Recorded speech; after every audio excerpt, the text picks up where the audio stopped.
Olá, boa noite para você. Acompanhe aqui comigo os destaques do JG de hoje que está chegando aí na sua casa. Defesa e Ministério Público têm 5 dias para apresentar as alegações finais antes da Justiça definir se Victor Ian, o motorista acusado da morte de 5 pessoas, vai ou não à júri popular. Victor Ian conduzia o veículo que provocou o acidente no Jaracati em setembro. A audiência de hoje começou pela manhã e terminou só no meio da tarde. Foram ouvidas testemunhas e o acusado do acidente. Seguem as obras nas plataformas 3 e 4 do terminal da Praia Grande.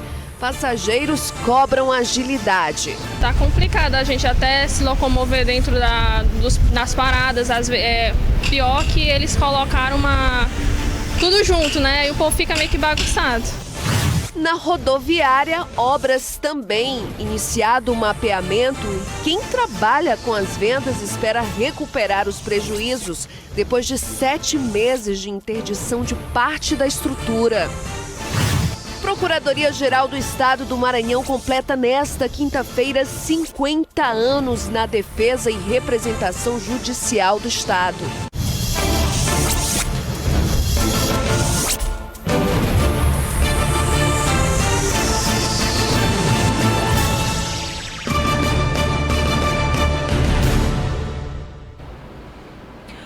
Hoje, exatamente hoje, completa um mês que as plataformas 3 e 4 do terminal da Praia Grande estão em reforma, atendendo a uma determinação da Justiça. Ainda tem passageiro confuso e que cobra agilidade nestas obras. As obras das plataformas 3 e 4 do terminal da Praia Grande começaram no dia 26 de outubro, após uma liminar da Vara de Interesses Difusos e Coletivos, determinando que as obras iniciassem em 24 horas, logo após a interdição parcial do terminal, que foi acompanhada de uma inspeção da Defesa Civil e Corpo de Bombeiros. Com isso, as plataformas 1 e 2 estão assim lotadas, deixando até os passageiros confusos. Tá complicado a gente até se locomover dentro nas paradas. Pior que eles colocaram tudo junto, né? E o povo fica meio que bagunçado. No aguardo de melhorias do terminal, que há tempos sofre com a degradação, os passageiros também cobram agilidade nos serviços. Eu estou vendo que é uma dificuldade não só minha, né? E tem muitos reparos, muitos transtornos, que nem aqui, né? De onde a gente está colocando crédito, né? Tá tendo reparos, muita zoada, então é isso. Na primeira etapa da reforma, os operários retiraram o telhado e prepararam um canteiro de obras.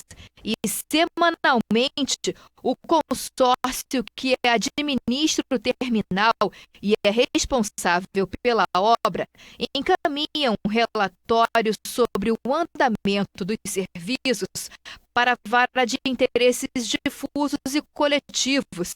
E, segundo o titular da Vara, as obras estão cumprindo um cronograma. A primeira fase, ela gerava uma certa impressão de obra andando rápido, porque o início foi colocar aqueles tapumes para proteger a obra, depois retirar o telhado. Isso dá uma aparência de obra andando rápido. A fase atual passa uma impressão de que está parado, mas não está. O titular da Vara de Interesses Difusos e Coletivos, o juiz Dr. Douglas de Melo Martins, não estipulou data para o término das obras, mas determinou que as obras sejam concluídas antes do período chuvoso, até o final de dezembro, sob pena de multa e outras medidas em caso de descumprimento. As pessoas conhecem bem a multa, então é a mais comum, multa, mas não é só essa. Existem outras medidas de apoio que o juiz pode adotar para compelir a parte que tem uma obrigação a cumprir essa obrigação. E terminou há poucas horas, agora pela tarde, a audiência de instrução no Fórum de São Luís, com 3 testemunhas e o motorista Victor Ian, que conduzia o veículo que despencou da Avenida Carlos Cunha e saiu atropelando várias pessoas no bairro Jaracati, resultando em 5 mortes. Agora, a defesa e o Ministério Público têm 5 dias para apresentar as alegações finais antes da Justiça para definir se o motorista irá ou não à júri popular. Familiares das vítimas se mobilizaram desde as primeiras horas da manhã, bem no comecinho da audiência, em frente ao fórum, como mostra pra gente a repórter Elinalva Cardoso. Na segunda vara do Tribunal do Júri, antes mesmo de começar a audiência, o clima era tenso e bastante tumultuado. Parentes, familiares e advogados das duas partes lotaram o corredor do local onde estavam acontecendo os depoimentos. Foram convocadas 3 testemunhas para essa última audiência, que vai definir se Victorian Barros vai ou não à júri popular. A primeira audiência de instrução aconteceu no último dia 19 de novembro. Foram convocadas 15 testemunhas, mas apenas 8 compareceram. Entre as pessoas que prestaram depoimento estava o acusado. Hoje, além de Victorian, os 2 policiais militares que participaram da ocorrência também vão prestar depoimento. Nossa equipe teve pouco acesso aos debates, mas antes de começar a audiência, o juiz e o promotor do caso receberam a imprensa para dar detalhes sobre o procedimento. Todas as provas que foram reunidas até agora mostram que ele se encontrava alcoolizado quando estava ao volante. Ele já tentou outras formas de ser solto, já tentou habeas corpus, tudo foi indeferido, tudo foi negado. O Ministério Público entende que a decisão da Justiça, no caso do Dr. Gilberto, o juiz daqui, vai ser no sentido de pronunciá-lo para que ele vá ao Tribunal do Júri. Nós vamos concluir a instrução criminal, vamos ouvir o depoimento das 3 testemunhas que faltaram na audiência passada, vamos interrogar o acusado. Em seguida, o Ministério Público, assim como a defesa do réu, vão apresentar suas alegações finais. Desde cedo, parentes e familiares das vítimas do acidente do Jaracati se concentraram em frente ao Fórum Desembargador Sarney Costa para acompanhar a audiência de instrução do caso que matou 5 pessoas e deixou 9 feridas no dia 8 de setembro deste ano. O principal acusado é Victorian Barros de Araújo, de 25 anos. Porque quando o cara pega o carro para transformar ele numa arma, uma velocidade de 170 km por hora, foi uma cena de destruição. Justiça seja feita dos homens, tá entendendo? Que ele pague pelo que ele fez, para ele não pegar uma máquina e sair dirigindo, porque se ele já bebeu, ele sabe que ele não pode dirigir. O vereador do município de Alto Alegre do Pindaré, Josiva Oliveira Lacerda, continua foragido. Ele é o suspeito do assassinato de um homem identificado como Cleites Sandro Rodrigues no último sábado. Eduardo Gomes.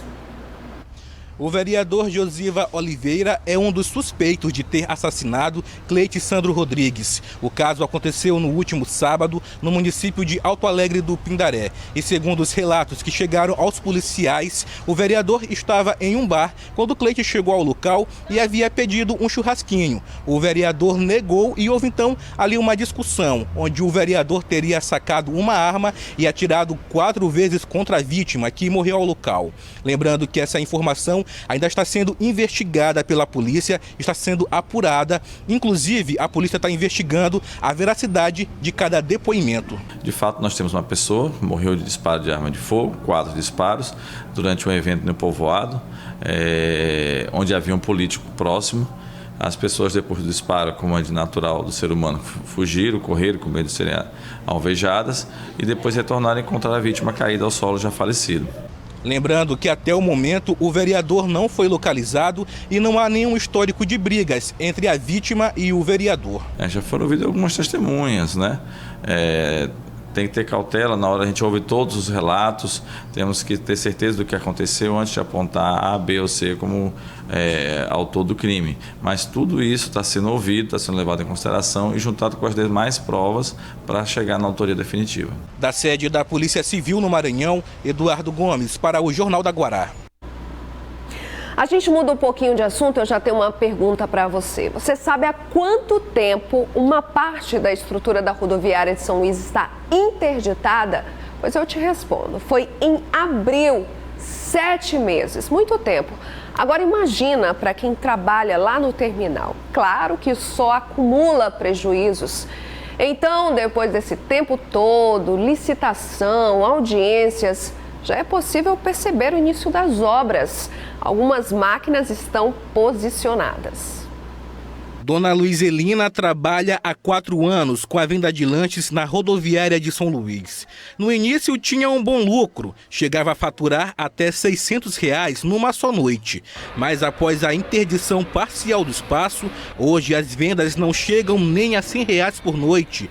E com a baixa movimentação, muitos alimentos ficam estragados. Está prejudicando financeiramente, porque a gente não vende nada depois que fecharam aí.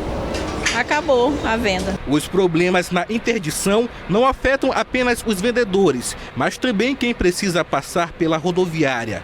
Após um longo período interditado pela Defesa Civil, a reforma só teve início essa semana, mas apenas com o mapeamento do que será feito. Atualmente, nós temos uma ordem de serviço emitida pela Agência de Mobilidade Urbana, direcionada à empresa Sinarte, que é uma empresa baiana com quem a MOB, com quem o Estado do Maranhão celebrou um contrato para posterior gestão do terminal rodoviário em decorrência de uma licitação realizada aqui na MOB. Os serviços iniciais começaram a ser feitos pela empresa baiana Sinarte, após uma decisão judicial. A medida não agradou a RMC Comércio e Serviços, que é a atual empresa que administra a rodoviária. Os representantes da organização, inclusive, já recorreram dessa decisão. A gente recebeu com surpresa, até porque nós realmente ganhamos a licitação, participamos e atendemos a todos os processos que foram exigidos no processo licitatório. Só que a Justiça mandou uma empresa que foi desclassificada retornar ao processo e ela sagrou-se campeão por força de uma liminar da Justiça. O impasse entre as empresas já havia sido discutido na Justiça durante uma audiência de conciliação na Vara de Interesses Difusos e Coletivos, onde ficou definido que a empresa que vencer o processo licitatório realize as obras de recuperação da rodoviária. As duas assumiram o compromisso de, no dia de ontem, quem estivesse vencedor no processo licitatório iniciaria as obras de recuperação do terminal para garantir a segurança das pessoas. Qual é a empresa que está com essa obrigação? A empresa que assinou o contrato com o Estado, com a MOB, que é a empresa Sinarte. Tanto a Sinarte quanto a RMC travam uma disputa na Justiça para administrar o terminal rodoviário. Tratado que quem fosse vencedor e vitorioso na audiência do dia 11 de novembro faria a obra do terminal. E quem foi vitorioso nessa audiência foi a minha empresa. Só que houve uma decisão cautelar do Tribunal de Justiça que falou que tinha que ser assinado o contrato com uma outra empresa. A previsão é que em até 60 dias os reparos emergenciais sejam finalizados e a parte interditada liberada. Quem trabalha no local aguarda que os serviços sejam finalizados com urgência. Eu espero que melhore, que seja 100%, porque do jeito que está não pode continuar. Quem trabalha lá não quer saber de impasse nenhum. Quem é a empresa responsável por essas obras lá no terminal rodoviário de São Luís? Todo mundo quer que isso resolva logo e a gente vai acompanhar aí o prazo daqui a 60 dias para ver a conclusão dessas obras. E logo mais uma entrevista aqui no JG com o Procurador-Geral do Estado, Rodrigo Maia, para falar sobre os 50 anos da PGE. É daqui a pouco, logo depois do intervalo.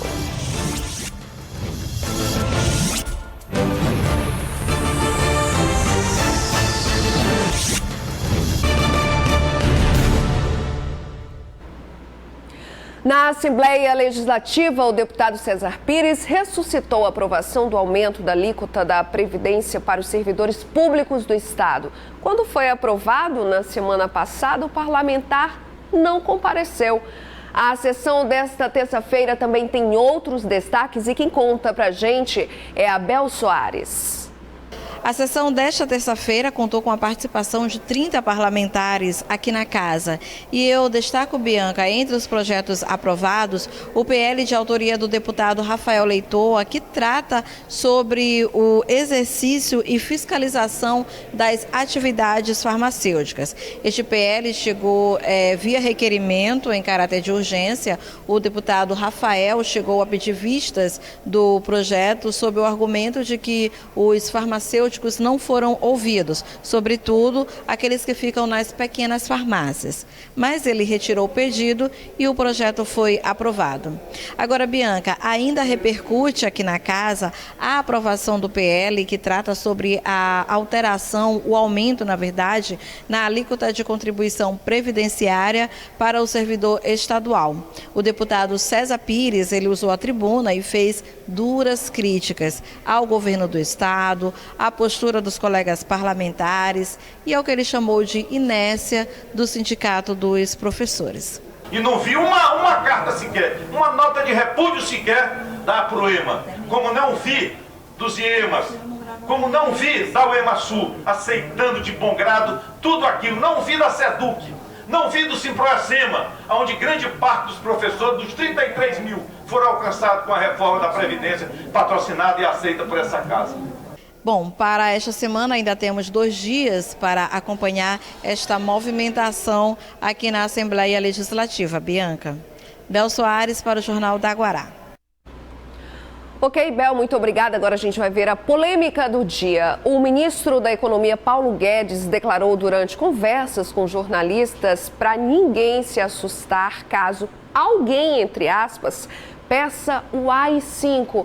Eu vou só recordar um pouco. É a medida, é um ato institucional imposto durante a ditadura militar que resultou na perda de mandatos de parlamentares, censura prévia, suspensão do habeas corpus por crimes de motivação política e também decretou a suspensão de garantias constitucionais. A declaração do ministro ocorreu depois de ser confrontado se tinha medo do ex-presidente Luiz Inácio Lula da Silva, solto recentemente. O petista tem feito críticas à atual política econômica do país e às reformas propostas pelo governo federal. Guedes, ainda lá na hora, tentou se corrigir e disse que seria inconcebível, depois mudou de ideia, pensar num ato de repressão da ditadura militar. Vamos acompanhar aí. Quem acredita na democracia espera ver ser eleito. Não chama ninguém para quebrar nada na rua. Esse é o recado para quem está ao vivo no Brasil inteiro. Sejam responsáveis. Pratiquem a democracia. Ou democracia é só quando o seu lado ganha. Quando o outro lado ganha, você, com 10 meses você já chama todo mundo para quebrar a rua. Que responsabilidade é essa? Não se assustem se alguém então pediu AI-5. Já não aconteceu uma vez? Ou foi diferente? É inconcebível. A democracia brasileira jamais admitiria. Mesmo que a esquerda pegue as armas, invada tudo, quebra tudo e derrube à força o Palácio Planalto, jamais apoiaria um AI-5. Isso é inconcebível.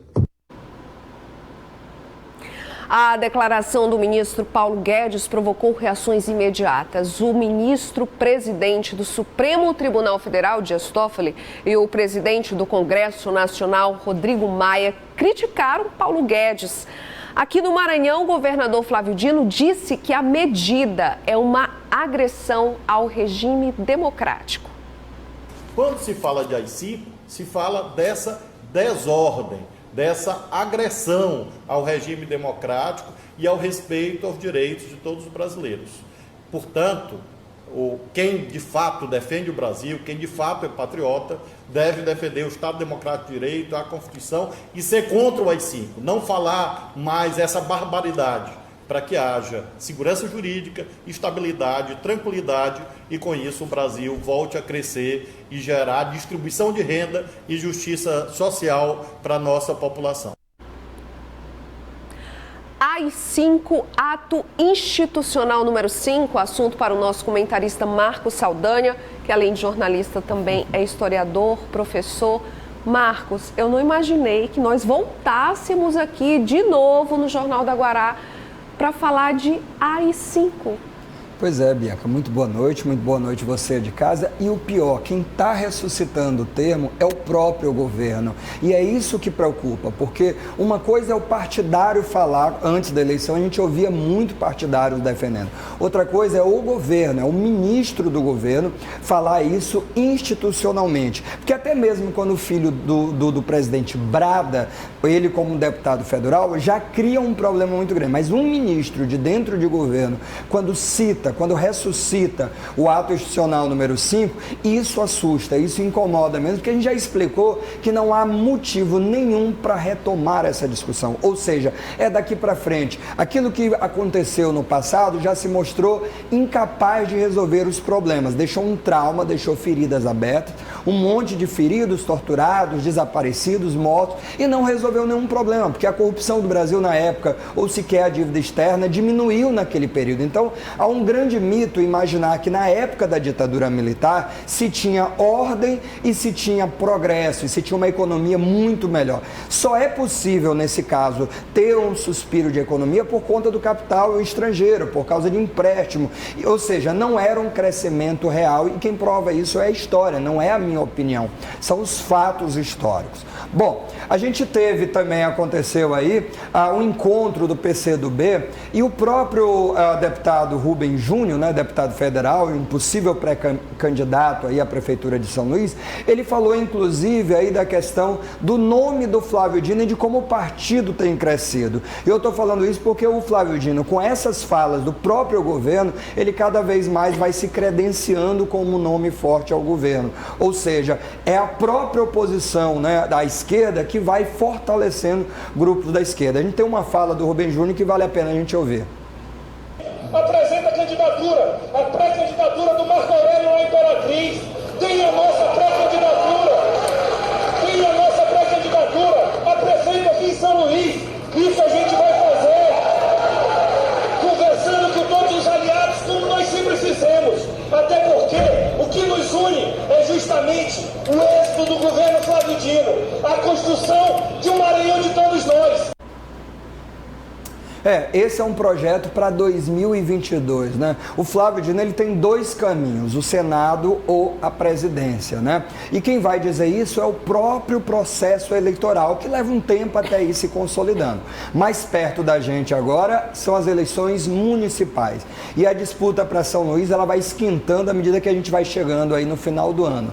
Nós falávamos que ao fechar o ano, os candidatos já têm que ter sequer legendas definidas. E o que a gente trouxe para vocês hoje aí de casa, justamente essas informações de quem já está no partido, ao partido que já reconhece o candidato e aquele partido que ainda precisa se viabilizar junto com os candidatos. A gente tem uma cartela aqui, a gente tem informações aqui mostrando, por exemplo, até agora ninguém é candidato, a gente chama de pré-candidatos. E alguns partidos já confirmaram esses nomes. Por exemplo, o DEM tem o Neto Evangelista, ele foi o primeiro nome aí confirmado como pré-candidato. O PDT reforçou que o Osmar Filho será candidato. Há uma possibilidade de que o DEM e o PDT caminhem junto, mas até que se concretize, né, o que a gente tem são dois pré-candidatos. Essa semana o PSB apresentou o Bira do Pindaré, então mais o nome do campo governista aí, que vai disputar as eleições. O Rede Sustentabilidade já tem o Geisael Marques, jornalista, né,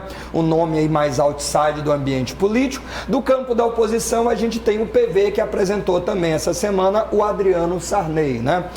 O candidato aí que tenta manter o nome da família Sarney. Bom, o Eduardo Braide já é o candidato, já desde a última eleição, já é um pré-candidato, né? Já vem firmando o nome.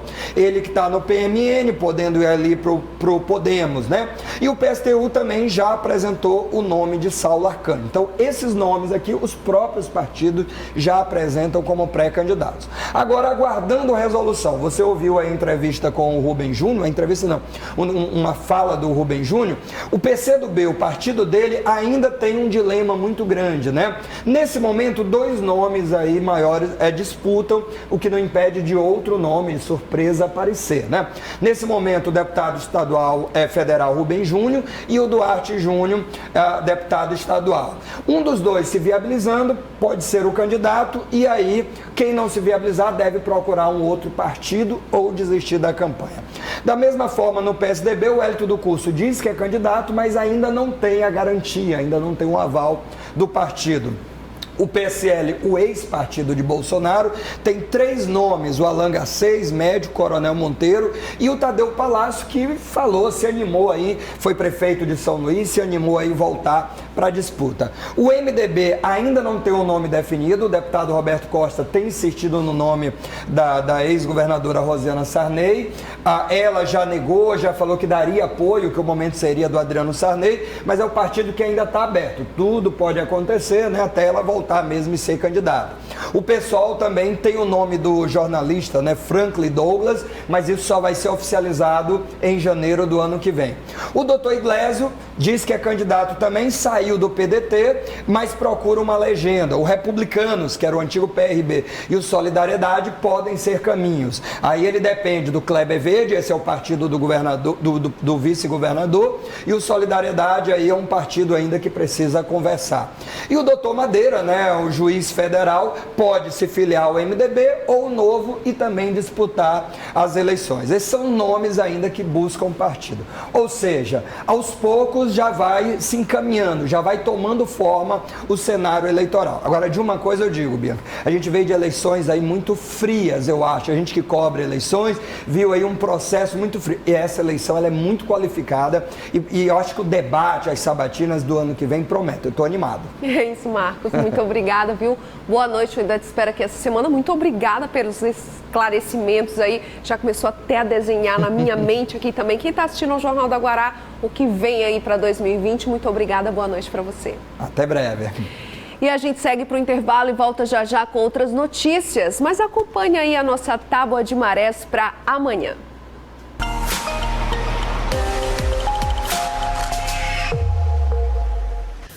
Às 2h02 tem baixa mar de 0,1 metro.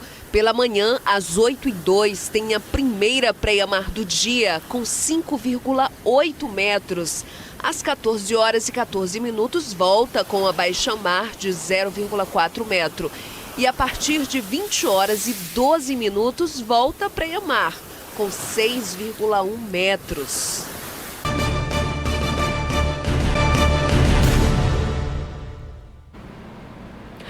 A Procuradoria-Geral do Maranhão vai completar nesta quinta-feira 50 anos de existência. Para fazer um balanço dessas ações da PGE, eu converso aqui no estúdio com o Procurador-Geral do Estado do Maranhão, Rodrigo Maia. Procurador, prazer recebê-lo aqui. Parabéns pelos 50 anos da PGE.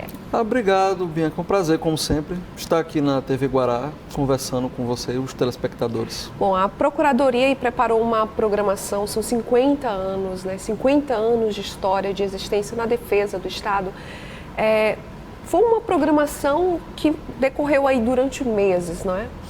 Considerando a importância da data, para celebrar e para lembrar a importância da instituição, nós decidimos fazer ao longo do ano uma série de eventos, desde uma corrida, né, que serviu também como uma possibilidade de aproximar mais os colegas, uma integração maior, e também atividade de cunho social, campanhas de doação de livros, de alimentos, palestras em escolas para falar de noções de direito e cidadania. Nós quisemos coroar a importância desse evento com uma programação bastante ampla e bastante diversificada. A PGE tem 2 projetos muito importantes aí que entra numa comunicação com estudantes de escolas, estudantes universitários. O que esse projeto leva para esses estudantes e como tem sido essa recepção? Nós começamos no IEMA, com os estudantes do IEMA, inclusive dei a palestra ou a aula inaugural do Direito Achado na Escola, que é um projeto inaugurado na nossa gestão, que é você dialogar com os estudantes sobre direitos, cidadania, atualidades, e a recepção foi muito boa, a gente realmente percebe um interesse e a oportunidade de estarem conversando com alguém que atua no dia a dia com essas questões, isso é algo que enriquece muito a experiência dos estudantes. E para nós também é muito gratificante ter esse contato com os estudantes, isso renova inclusive a nossa convicção de que o nosso trabalho está no caminho certo. Bom, talvez esse projeto também tenha levado conhecimento sobre a atuação da Procuradoria-Geral, que é a defesa do Estado aí judicialmente. Quais são as outras atribuições também? Para quem está assistindo a gente, conhecer um pouco mais sobre o trabalho da PGE.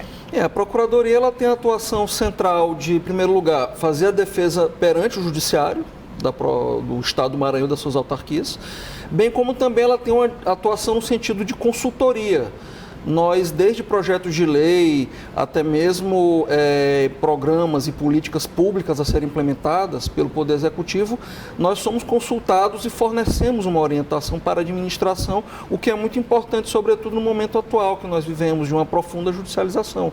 Isso tem uma dimensão preventiva, sobretudo, então esse caráter de consultoria, ele também é uma outra atuação muito importante que nós diversificamos e intensificamos na nossa gestão, sobretudo com a edição de pareceres normativos, ou seja, enunciados que vão servir para orientar toda a administração pública e os gestores terem mais segurança no seu trabalho. São 50 anos aí de existência da Procuradoria-Geral do Estado. 12 procuradores já passaram, o senhor está no comando da PGE desde 2015 para cá, e eu queria destacar algumas mudanças, algumas evoluções desde que o senhor assumiu o comando da PGE, com relação a alguns resultados, redução de custos para o Estado também e devoluções de dinheiro para esse caixa, para o Tesouro. Como é que tem sido esse trabalho? Qual foi a evolução financeira disso? Nós tivemos, desde o início, um foco muito importante no sentido de tentar buscar aquelas causas que são mais relevantes, inclusive com acompanhamento diferenciado.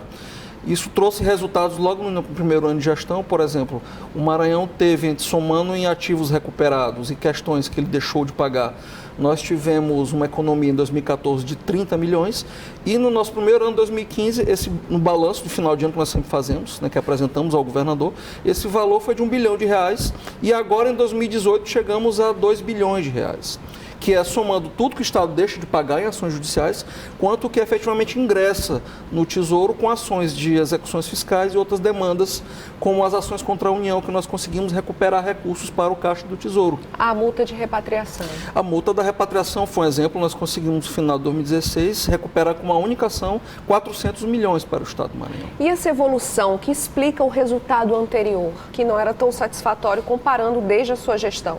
Em primeiro lugar, nós tivemos um aparelhamento da instituição, no sentido de melhorar os recursos humanos, capacitando e promovendo o ingresso de novos cargos, de procuradores, novos colegas.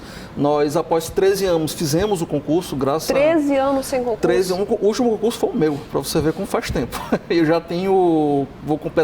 completei 14 anos de procuradoria.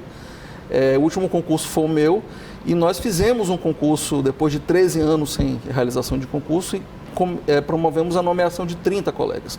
Então isso por si só já deu uma nova dinâmica à instituição, além, é claro, da capacitação e da reestruturação da carreira com melhorias salariais. Então tudo isso foram fatores muito importantes para que nós tivéssemos esse desempenho e esses resultados exitosos que os números comprovam através dos nossos balanços anuais de gestão. Bom, comemorar 50 anos da PGE, também falar do seu trabalho aí desde 2015 para cá, que também é o primeiro maranhense, se o senhor puder me corrigir, acho que é o primeiro maranhense que comanda esse Colégio Nacional de Procuradores Gerais dos estados e também do Distrito Federal, o primeiro maranhense que comanda esse colégio. Como é que tem sido mais essa atribuição? É uma grande alegria e uma honra, obviamente, ser o primeiro maranhense a presidir esse colégio, que é integrado por colegas extremamente valorosos e competentes de todo o país. Inclusive, tivemos uma reunião agora na sexta, no Rio, e é sempre um aprendizado e uma alegria, porque a gente compartilha dúvidas, trocamos experiências e atuamos conjuntamente em causas de interesse dos estados, porque hoje temos várias ações no Supremo Tribunal Federal que praticamente todos os estados da federação são interessados. Então essa atuação conjunta ela é muito importante para esse processo de melhoria da defesa dos estados, sobretudo nos tribunais superiores, STF e STJ. E estar hoje presidindo esse colegiado é uma grande honra e uma grande responsabilidade. Eu gostaria de agradecer a sua presença aqui no Jornal do Guará, parabenizar pelo seu trabalho e também pelos 50 anos da Procuradoria-Geral do Estado. E quero aproveitar para convidar todos para a solenidade que será na quinta-feira no Palácio Henrique de La Roque, às 18 horas, onde teremos uma série de comemorações, como o lançamento do selo dos 50 anos da instituição. Teremos a premiação da medalha 50 anos de PGE, e personalidades que contribuíram para a instituição serão agraciadas.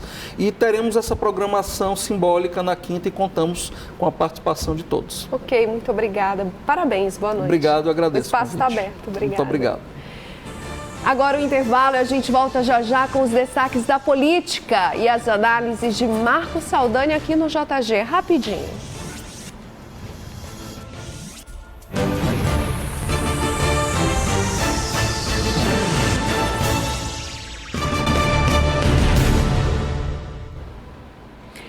Você já imaginou pagar por algo que não comprou ou não consumiu? Injusto, não é verdade?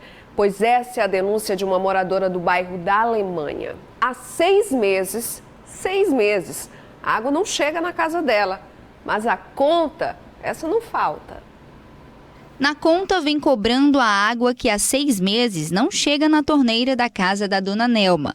Ela e outros moradores do bairro estão sem água após uma obra realizada em outro ponto da rua Jerônimo Viveiros, no bairro da Alemanha. O que socorre a gente é as pessoas que têm posto, nos serve, mas a gente também é todo dia pedindo. A rotina do Adriano é sair de casa cedo para, antes de começar a trabalhar, deixar os baldes cheios.